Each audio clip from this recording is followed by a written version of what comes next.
এক সময়ের কথা, কিছু গ্রামবাসীরা একটা ডাইনিকে ঘরে বন্ধ করে তাকে আগুনে পুড়িয়ে দেয়। কিন্তু সেই ডাইনি ঘরের ভেতরে থাকা একটা গর্ত ঢুকে নিজের প্রাণ বাঁচিয়ে নেয়। তারপর গ্রামবাসীরা সেই গর্তটাকে ঘরে থাকা জিনিসপত্র দিয়ে বন্ধ করে দেয়। তারপর কিছুদিন পরে একটা কাবাড়িওয়ালা সেই ঘরের সামনে দিয়ে যাচ্ছিল। তখনই তার ধ্যান সেই জিনিসগুলোর ওপরে পড়ে যায়। আরে বাবা, এখানে তো কত জিনিস ছড়িয়ে আছে। আর এখানে জিনিসগুলোর উপরে নিজের অধিকার জানাবারও কেউ নেই। কেননা আমি এই জিনিসগুলোকে কাবাডির বাজারে বিক্রি করে দিই। হুম। তারপর এই ভেবে সেই কাবাড়িওয়ালা সেই জিনিসগুলোকে উঠিয়ে নিজের ঠেলায় রাখে। তখন সে গর্তের উপর থেকেও সব জিনিস সরিয়ে দেয়। আরে এই গর্ত কিসের ভাই? এই এখানে কি করে এসে গেল? এর থেকে তো অনেক দুর্গন্ধ বেরোচ্ছে। হুম।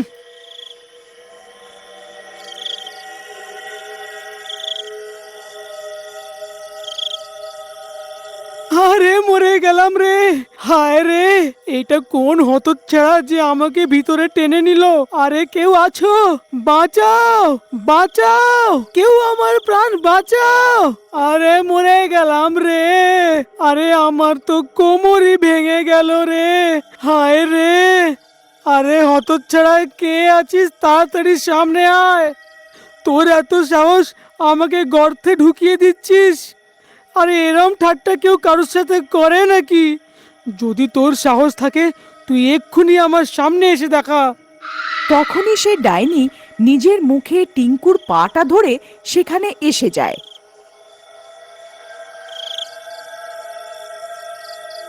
আরে মরে গেলাম রে! এই ভয়ঙ্কর ডাইনি কোথা থেকে চলে আসলো? হে মা গো, আমি কোথায় বেঁচে গেলাম? ডাইনি বোন, আমি তো একটা ছোট মোটো কাবাড়িওয়ালা। আমি এখানে কিছু পুরনো জিনিস পড়ে থাকতে দেখলাম, তোর লোভে এসে গেলাম। আমাকে ছেড়ে দাও। আমাকে দয়া করে এখান থেকে যেতে দাও।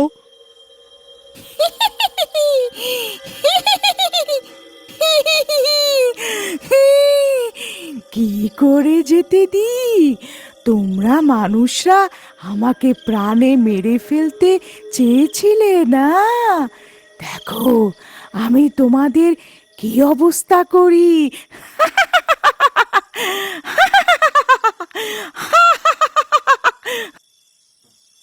তারপর এই কথা বলে সেই ডাইনি কাবাড়িওয়ালার ভেতরে ঢুকে যায় আর সেই কাবাড়িওয়ালাকে বশ করে দেয়।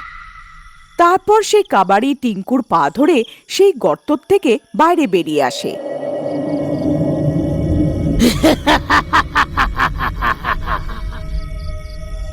মানুষেরা, এখন তোমাদেরকে আমার থেকে কেউ বাঁচাতে পারবে না। তারপর সেই কাবাড়ি টিঙ্কুর কাটা পা ঠেলায় রেখে এগিয়ে যায় আর মানুষদের খোঁজ করতে শুরু করে। তারপর কিছু দূর যাওয়ার পর সেই টিঙ্কুর বাড়ির সামনে দিয়ে যায়। তখনই তার বউয়ের নজর সেই কাবাড়ির ঠেলার ওপরে পড়ে যায়। সে টিঙ্কুর কাটা পাটা ঠেলায় দেখে চমকে যায়।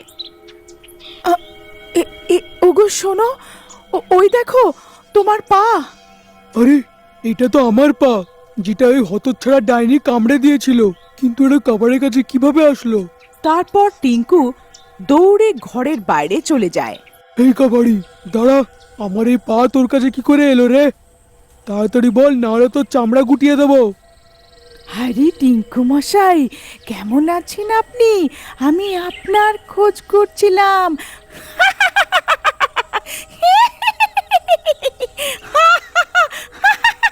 আরে মরে গেলাম রে! এই আওয়াজ তো চেনা চেনা মনে হচ্ছে। এই কাবাড়ি, কে তুই? আর তুই এই মেয়ের আওয়াজ কি করে বের করছিস? আমার সাথে ঠাট্টা করছিস?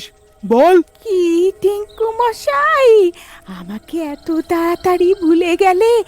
আপনার পাটা খুবই সুস্বাদু ছিল, কিন্তু এখন সেটা পচে গেছে। এখন আপনার অন্য পাটাও কামড়ানো আছে। আরে মরে গেলাম রে! এই ডাইনির আওয়াজ প্রিয়তমা। কিন্তু এই কাবাডিকে কি করে বশ করে নিয়েছে? তোর ধ্বংস হোক কাবাডি, এই ডাইনিকে সঙ্গে নিয়ে ঘুরছিস তুই। আরে প্রিয়তমা, তাড়াতাড়ি এখান থেকে পালাও, না হলে এই কাবাডি আমার অন্য পাটাও খেয়ে ফেলবে। আরে পালাও রে, তাড়াতাড়ি পালাও। এই, কোথায় পালাচ্ছিস? আমি আজ কাউকে ছাড়বো না। তারপর সেই কাবাডিওয়ালা তাদের পিছু ধরে। টিঙ্কু আর রেশমা দৌড়ে যায় আর গোপালের ঘরে ঢুকে পড়ে। আরে কি হলো ভাই, কেন দৌড়াচ্ছ? আরে যদি পড়ে টরে গেলে তো বেঁচে থাকা পাটাও ভেঙে ফেলবে। আরে এখানে বিশ্রাম নাও আর বলো বলো কি হয়েছে? আরে গোপাল ভাই, বসার সময় নেই। সেই হতচ্ছাড়া ডাইনি যাকে আমার বাড়িতে আমরা বন্ধ করে আগুনে পুড়িয়ে দিয়েছিলাম, সে আবার এসে গেছে। সে একটা কাবাডিওয়ালার শরীরে ভর করে নিয়েছে। সে আমায় চিনে ফেলেছে আর এখন সে আমার অন্য পাটাও খেয়ে নিতে চাইছে। আমি তো আগের থেকেই বিকলাঙ্গ ভাই, এখন যদি আমার অন্য পাটাও চলে যায় তাহলে আমি কি করব? তখনই সে কাবাডি গোপালের ঘরে পৌঁছে যায় আর জানলা দিয়ে উকি মারে। তারপর সে কাবাডি জোরে জোরে গোপালের দরজা ধাক্কায়। আরে মরে গেলাম রে টিঙ্কু দাদা, এই হতচ্ছাড়াটা কিছুক্ষণের দরজাটা ভেঙে ভেতরে চলে আসবে। এখন আমরা কি করি দাদা? আরে কাবাডি ভাই, তুমি আমার ঘর থেকে সব জিনিস নিয়ে নাও, কিন্তু আমাদের ছেড়ে দাও। আবে তুই আমাকে কাবাডি ভেবে বসে আছিস কি? আরে তুই আমাকে কাবাডি ভেবেছিস কি? আমি কোনো কাবাডি নই, আমি পাতাল লোকের রানী। আমি সেই ডাইনি ডাইনি। আরে মরে গেলাম রে টিঙ্কু দাদা, তুমি তো ঠিকই কথা বলছিলে। এই হতচ্ছাড়া কাবাডি তো মেয়ের আওয়াজ বের করছে। এর মধ্যে তো সত্যি ওই ডাইনি আছে। এখন কি করি? ওগো, এই নিজেকে পাতাল লোকের রানী বলছে। আমাদের এই পাতাল লোকটাকেই নষ্ট করতে হবে। আমার কাছে একটা উপায় আছে, তাড়াতাড়ি আমার সঙ্গে চলো। তারপর তারা তিনজন পেছনের দরজা দিয়ে বেরিয়ে পড়ে আর সোজা দৌড়ে নিজের ঘরের সামনে পৌঁছে যায়, যেইখান থেকে সেই ডাইনি বাইরে এসেছিল। এই তো সেই গর্ত যার ভেতরে সেই ডাইনি এতদিন ধরে রয়েছে। কেননা আমরা এই গর্তটাকেই পুড়িয়ে দিই। তারপর তারা তিনজন কাঠ একত্রিত করে আর সেই গর্ত ভরতে থাকে। তখনই সেখানে কাবাডিও পৌঁছে যায়। আরে গ্রামবাসীরা, তোমরা আমার থেকে পালিয়ে যেতে পারবে না। আমি তোমাদের পিছন ছাড়বো না। টিঙ্কু দাদা, তাড়াতাড়ি এই মশাল দিয়ে এই গর্ততে আগুন লাগিয়ে দাও। তারপর টিঙ্কু জ্বলন্ত মশাল সেই গর্তে ফেলে দেয় আর কিছুক্ষণে সেই গর্তে আগুন লেগে যায়।